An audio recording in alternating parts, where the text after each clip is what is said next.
the only way out is in. If you are struggling with people around you, with your environment around you, stop looking for your answers in the thing that's causing the problem, because it always happens here. And I'm going to tell you what I mean by this. Let's say that you are, others can stand for environment. It doesn't have to be people, it can be anything, right? That is causing you distress, that is causing you harm in some way. It can be minor. Whatever you don't like about your environment right now is the others. The arrow is pointing from others to you. The arrow is pointing at you because you feel the effects of that thing. So let's say, for example, someone calls you, like, I don't know, like they say something rude to your face. By saying something rude to your face, they are not experiencing the effect of what they have said. You are the one experiencing the effect of what they've said, not the other way around. And this is why so many people are emotionally dumb, because they don't realize that everything that they say has an impact that they can't sense, that they can't see. And that's so valid, because the arrow is pointing to the person who receives it, right? If you can take that arrow, so whenever you say something to someone else, if you can read their if you can read their body language, if you can read their energy, which you can do, there are ways to improve that, then you can take the effect that they've experienced and bring it back to yourself. You can learn to imitate, how did I, affect them? What did I say, and how would that have affected them if I was in their shoes? When you start to put yourself in other people's places, you start to see the effects that you are having on them. And this is what strengthens emotional intelligence. This is what strengthens your emotional intelligence. And why is it so important to have emotional intelligence? Because if you can start asking questions like, what do I do that only other people see?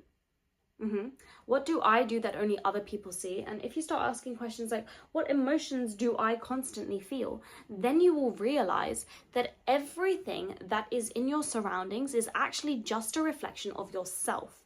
And I'll tell you why. Because when you say something to someone and they have an effect and you don't automatically realize what the effect is, then that is subconsciously stored in a subtle way in their neural circuits. And over time, when you keep having the same reaction with that person, they will accumulate a set of emotions, beliefs, a system about how they feel about you and the things that you say. When they are constantly surrounded by this, then they start to eventually, in ways that you don't see, start to reflect this back to you, okay? And it could be in direct ways, and it can also be in indirect ways. But the point is that when there is an opportunity, when there is something that someone can give you that could affect your career, that could affect your happiness, that could affect your family, when the opportunity comes, they are going to be more willing to give it if the system that you have created inside their brain is positive, if the system that you have created is worth them helping you.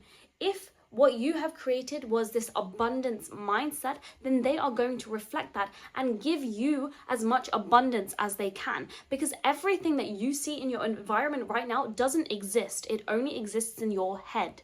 Okay, so if you can start to, with the purest intentions, bring out that energy of love and happiness and joy, it will eventually come back to you in ways that you don't understand right now.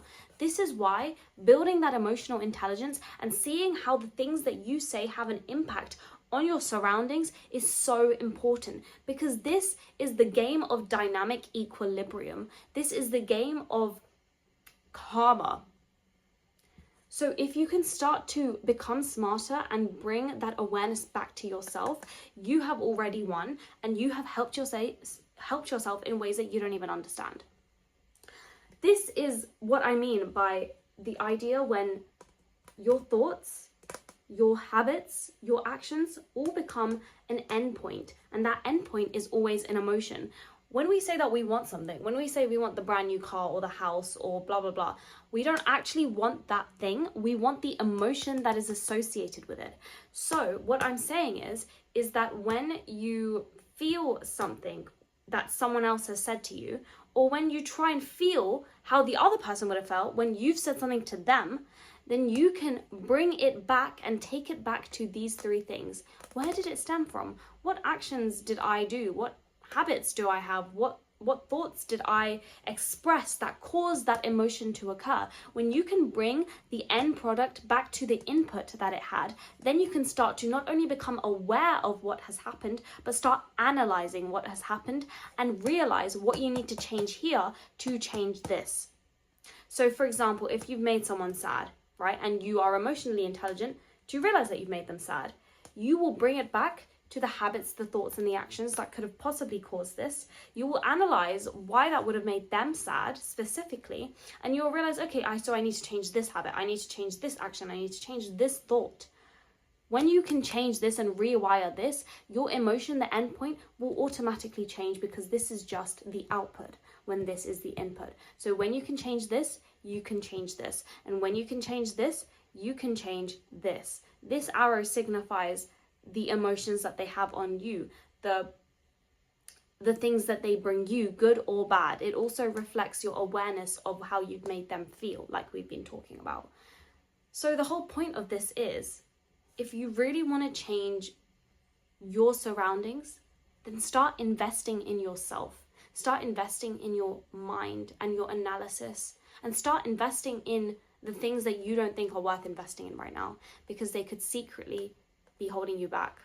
They could secretly launch you into success that you don't even know right now.